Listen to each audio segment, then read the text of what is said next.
Today is day 60 of 100 Random Acts of Kindness. Today is a little less numbing, I would say, and things are sinking in a little bit. I'm still pretty numb, to be totally honest. Just trying to navigate things and figure things out. Obviously, hospital appointments will drop off now for, I don't know, a week or so at least, which is great. But it's just, I don't know, you think of all the stuff that you did to try to make the right decision for yourself, and here we are. There's no way of knowing. I don't regret a thing, even through all the 5,000s of needles, and days and days and days and days and days and days at the hospital. I am grateful that it's over.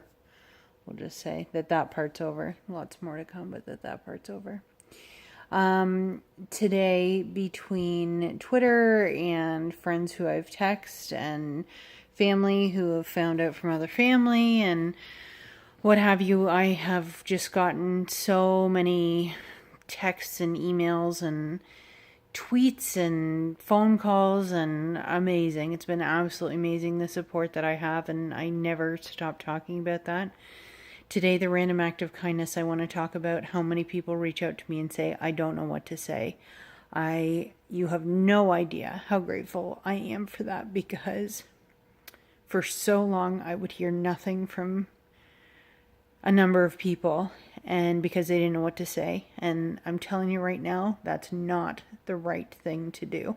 Whether you know somebody going through a divorce, somebody who's just lost a family member, somebody who has cancer, saying nothing is not the right thing to do. I can't think of one person ever in my 7.5 years of having cancer who reached out, who thought, that son of a bitch, how dare they reach out and say, I'm thinking of you. It doesn't work like that. And I know it's awkward for us, but that's what it's about. It's about how awkward it is for us to reach out to somebody who needs the support. So quit thinking about yourself, to be totally honest. When somebody's going through a hard time, put your emotions at the back and consider the person who's going through it. And I have to say, so many people in my life have done that, and I am just bursting with gratitude. And the number of messages that I've gotten of people saying, I just don't know what to say. I try to write back and say, you just said it. That's all I want. Acknowledge that this is hard and that you're there for me. That's it. There's nothing I'm waiting to hear. It's not like I think, oh, she better say this or else. There's nothing. There is no right thing to say. So by acknowledging that, instead of saying, well, 3 weeks ago when you were going through something really hard, I didn't know what to say, so I said nothing. So in saying that, lots of say and said and she and whatever, I just want to read part of an email that I got this morning. I went to an elementary school with just a great bunch of kids, and that trickled through into high school too. We were really lucky to grow up with the kids that we grew up with. And one boy that I grew up with, name was Paul. And when I think of Paul, when we were in grade 3, we were the tallest and biggest girl and boy in the class. And so we were the mom and dad in the Christmas Story. And is that what it's called? That's not what it's called. I should have looked this up. My brain just doesn't work. Where the kids are dreaming of sugar plum fairies, or I'm screwing all this up. You have to understand what my mind is actually full of. But The Night Before Christmas. Is that what it's called? The Night Before Christmas? Anyway, so Paul and I are lying on stage in the same bed, and when you're 8 years old, that pretty much means you're getting married. So he and I were both equally teased about, oh, you're gonna marry Paul, and oh, you gotta marry Katie, and at 8 years old. Anyway, I think of that often when I think of Paul, which might be a weird thing to say, but it's just something that, I don't know, just sticks out of my mind. He was such a nice kid. His parents, I think there were 5 of them, if I remember properly. Good at sports. We stayed in contact as adults, just seeing each other locally, and we follow each other on Twitter.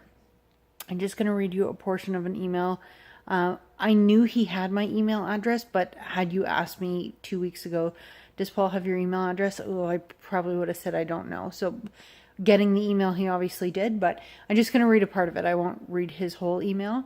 Paul, I'm sorry if you wanted this to be private because it's about to go on YouTube. So he said, "Hi, Katie. Just wanted to reach out. Saw the news on Twitter. We're thinking of you, Keith, and the rest of your family. Also, Paul and I have known each other, I would say just about 30 years, but like years go by and we don't see each other. I don't have his cell phone number. We don't meet up when I go home. None of that stuff. We did both go through to be teachers. He's a VP now. In about 45 minutes from where we grew up. Last time I saw him would have been probably about 5 years ago in our small town. My memory doesn't work, so it may have been more recent. But again, like we don't keep in touch on a regular basis. I'm not on Facebook, which I know doesn't help with a lot of things, but we do follow each other on Twitter. This paragraph is my random act of kindness today, and I don't know how well I'll be able to talk after I say it.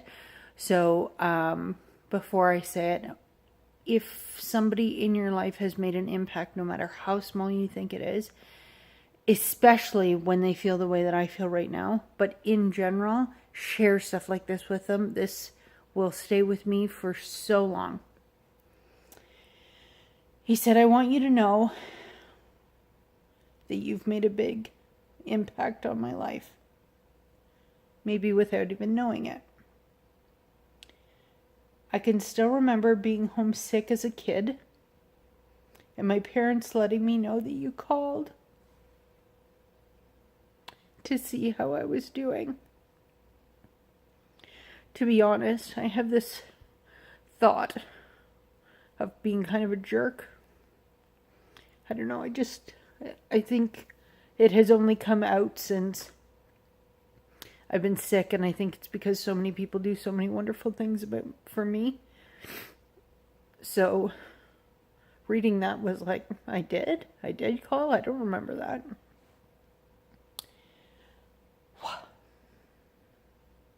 My parents letting me know that you called to see how I was doing. I don't remember how old we were, but that memory stands out. As a teacher and a vice principal, I've often told that story and suggested that kids make those kinds of calls. I've had parents tell me that made a big difference to their kids, especially when the prevalence of mental health issues we're seeing in schools.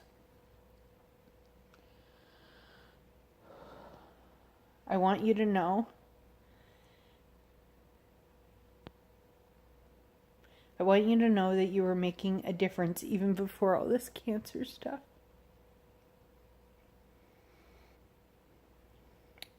Then he talks about something that was going on in his life and how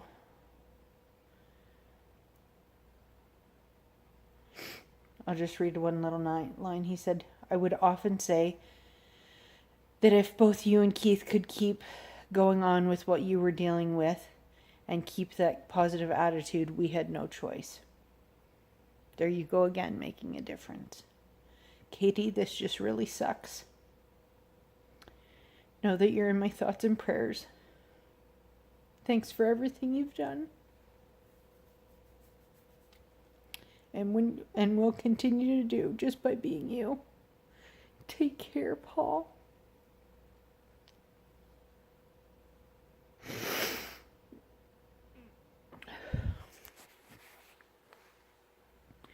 So,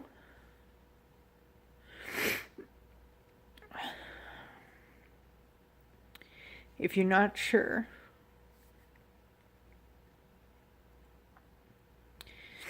how to complete a random act of kindness, that is a perfect example. That would have taken Paul, I don't know how long to write.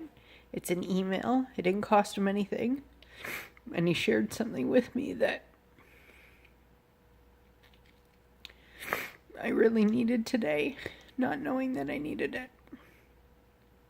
So to Paul, thank you so much. Your email has had a huge impact on me today.